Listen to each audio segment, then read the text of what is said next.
It's Angie from Rumor Blooms, a flower farm here in South Central Iowa, and I am out here today in my new potting shed space. Very excited because today is really the kickoff to our 2025 growing season. So if you've been following along, you will have seen the build of the potting shed, which is really just a dream come true for me. I have been dreaming of a space like this to start seeds for many years now. And this is the first year, the first season, the kickoff of starting seeds in my new potting shed space. And so I have just been like waiting for this day to be able to do this. So I am so excited that today is the day I get to use all this beautiful space to have my mess out here, start seeds. Today we are going to be starting some cold hardy annuals. Cold hardy annuals are flowers that can take a little bit of cold weather and often really prefer a bit of a cold start. So things like snapdragons, rudbeckia, some of those things. So today we are starting cold hardy annuals in my new space. I couldn't be more thrilled about this day. I have my favorite tea with some oat milk cold foam to just even make this experience that much better. First up, I thought I'd cover how I stay organized with my seed starting schedule. So here's my spreadsheet. I'm a spreadsheet girl. So I put in here all of the seeds I'm starting for the flower farm this year, including multiple varieties. So if I have like 5 colors of snapdragons, I put all of them on here just so I don't forget. And then I enter in, this is so small you won't be able to see it, but I enter in our last frost date, which for our area, Farmer's Almanac says our average last spring frost is May 2. I may have fudged that a little bit to be a Friday. It's somewhere in there.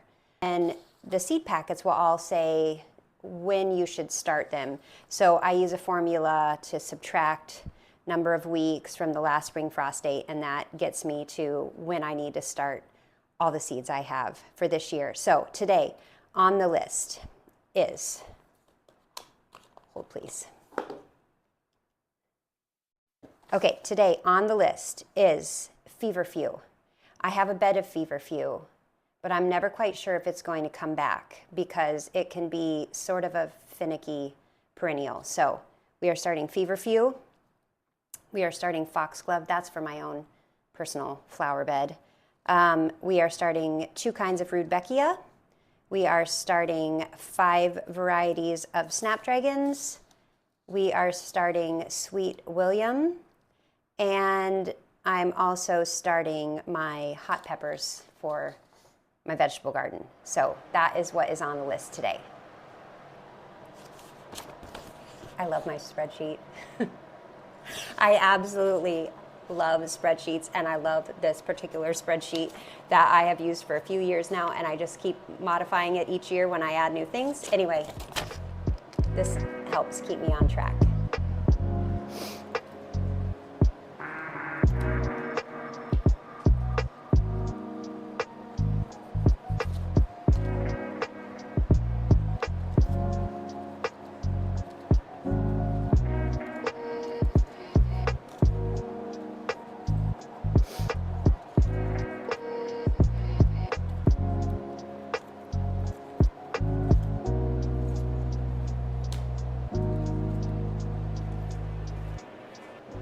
Have I mentioned how excited I am?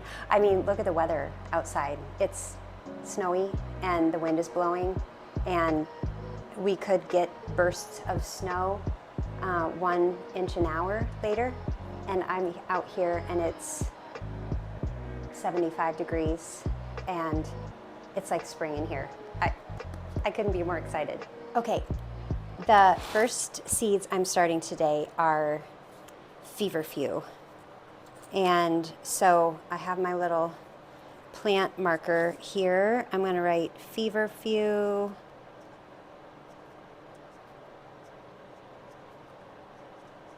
And then I'm doing a soil experiment this year. I have some seed starting soil that I mixed up myself. And I also have some that I just bought from a big box store. So this is the big box store soil, and I want to kind of track as the year goes on which soil does better. So I'm going to write down the type of soil. Well, that's not how you spell that. Anyway, I want to write down the type of soil that is in this tray. So as the season goes on, I can see which one performs better. So I'm gonna put that in there, and then I don't know how many of these I have left.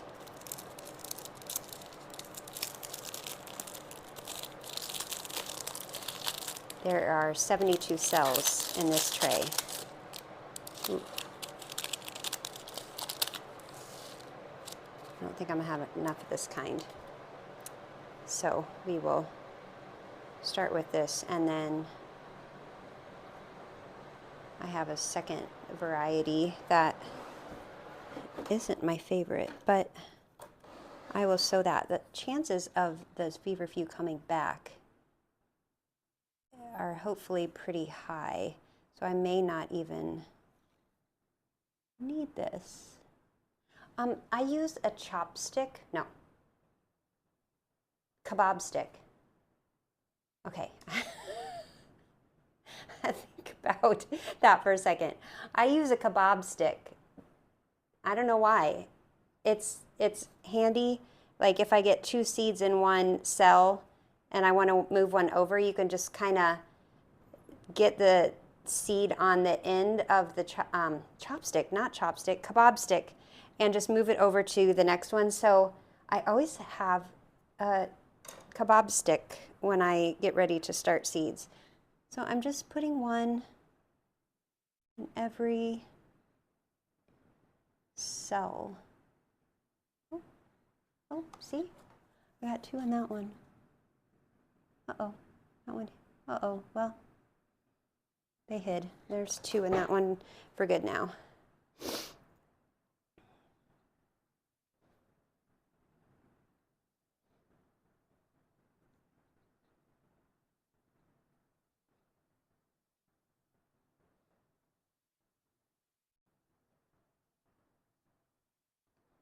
Sometimes the stuff you get from the big box stores has big chunks, so I just get rid of those.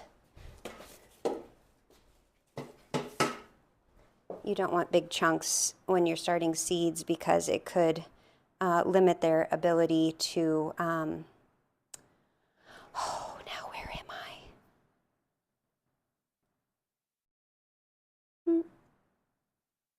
Anyway, it could limit their ability to put down roots. So you want to just remove the large chunks.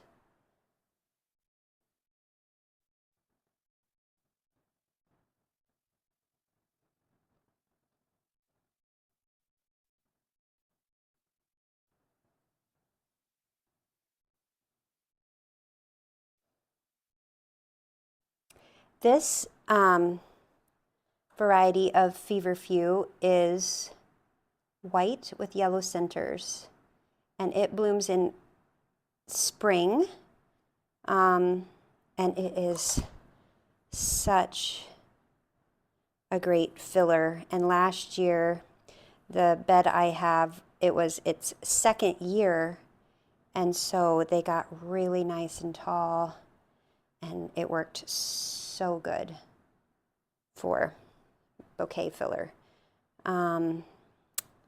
But I'm out of seeds now because I forgot to check the stock of these. So let me grab my other packet.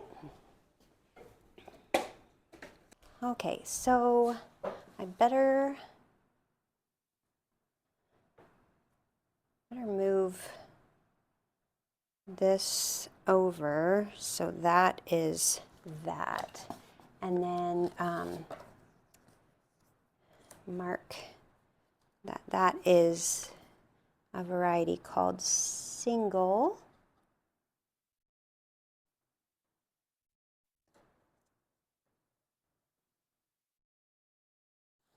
And then the other variety I have is just called yellow, I guess. This one is pretty, and I grew it a couple of years ago. But I did find it was a little hard to know when it was ready. And I felt like I was always picking it too late when it had browned. So last year I pulled all those plants and just planted new of the white and yellow variety that I liked. But since I am low on the other variety, I will start a few of these.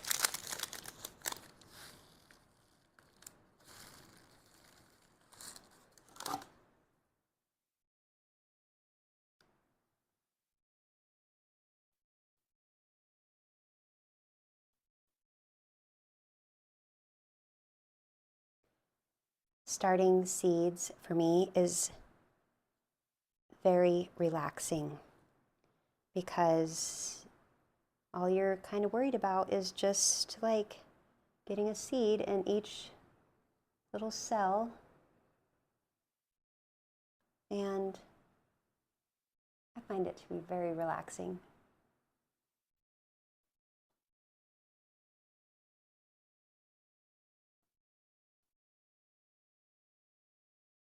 Okay. I honestly can't remember, and the back of this particular seed packet doesn't have any information on whether you cover or if they're kind of like top sown. I'm just going to assume we're going to cover with a little bit of extra soil.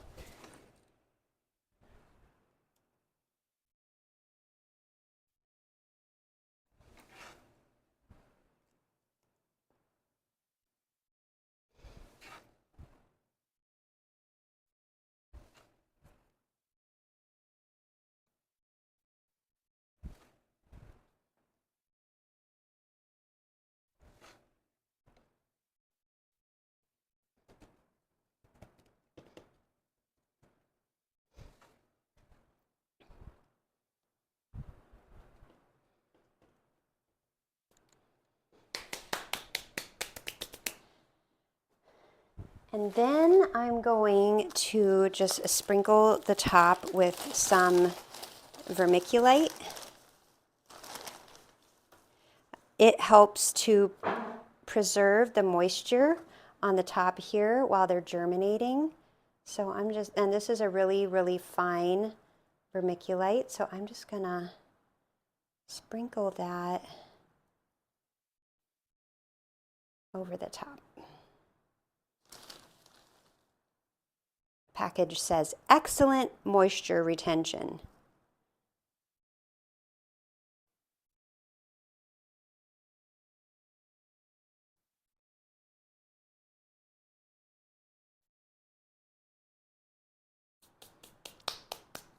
Okay, feverfew done. I'm going to put a dome on it and put it on the seed rack, and we're on to the next thing.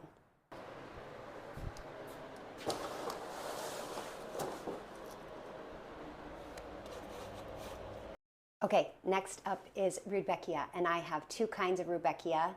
Rudbeckia, that's hard to say. I have Irish Spring, Irish Eyes, Irish Spring, and it is yellow petals with a green center. I just love it. And then the other kind is Goldilocks, which has kind of like ruffly petals and a brown center. And I'm doing one tray each, and I have a different kind of soil in each tray so that, again, I can continue to like test out my soil for this year.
I overseeded this tray, meaning I put way more than one seed per cell, because the packet sometimes lists the germination rate, and this packet says it has an 81% germination rate. And these are also, I've had these seeds for maybe a couple of years now, and so anyway, I'm just overseeding these to hopefully guarantee that I get at least one per tray, or per cell, I mean. And then again, I'm just gonna cover with some vermiculite.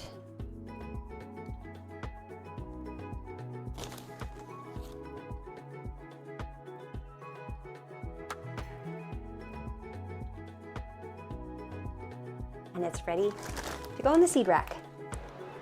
Next up is Rudbeckia Goldilocks, and this is the big box soil, and I'm probably not gonna overseed this one quite as much because I think I'm a little bit lower on seeds for this variety. I'll still do maybe a couple per cell. Last year I had Rudbeckia that came, I left some in the field over winter to see if it would come back, and it did. But last year, all the plants were just looking pretty sad by the end of the season. We had a decently wet summer last year, and so I don't know if they just had too much water, if it got too hot. I don't know, but I didn't leave any in the field last year, so this will be a whole new bed of Rudbeckia this year.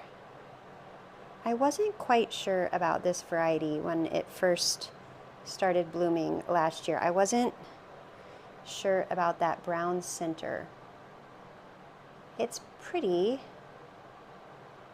They're very pretty flowers, but I wasn't sure if that brown center went with the spring colored flowers I had as much, but I decided to give it a second try.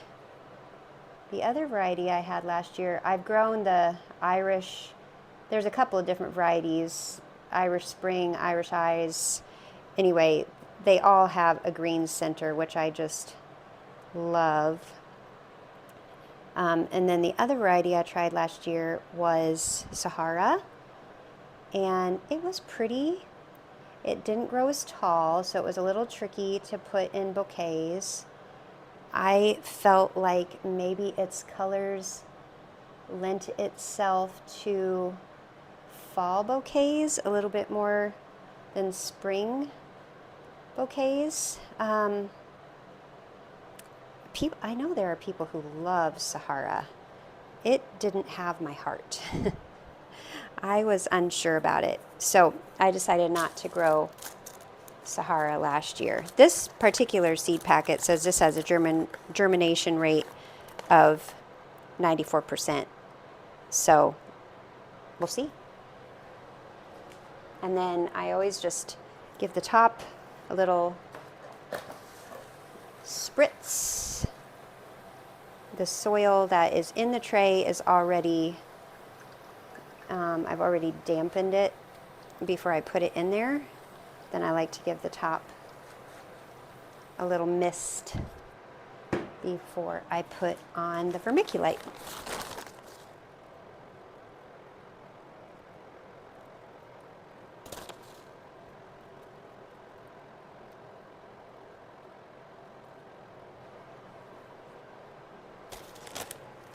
There we go.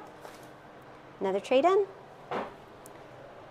Next up is snapdragons. Snapdragons are one of my favorite spring flowers. One year I had thrips in my snapdragons, so I couldn't use any of them. It was heartbreaking. Last year I did not have that problem. This year, again, I'm gonna have 2 beds. So I have 24 beds that are 4 foot by 10 foot, raised beds. And so 2 beds are gonna have snapdragons in them this year. So they're gonna have a mix of, so we have Costa Deep Rose, Costa Light Rose, that's what's going in this tray. And then we have Potomac Orange, Potomac Lavender, and Potomac Royal. So I will start a total of 3 trays of snapdragons to go out in the field. And snapdragon seeds are so tiny. They are super hard to see. See if I can, yeah, they are so tiny. They are smaller than a poppy seed. They are smaller, yeah, they are small. So there are 250 seeds in this packet, but that's all there is. That's 250 seeds down there at the bottom. So anyway, I'm gonna sow this tray of Costa Deep Rose and Costa Light Rose.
Okay, so that's it for today. We have started snapdragons, Sweet William, rudbeckia, feverfew. That might be it. Yeah, that might be it. So we've started everything we need to start for today, and now we will just anxiously await them sprouting up here on the seed racks. And I thank you for watching, and I will see you the next time.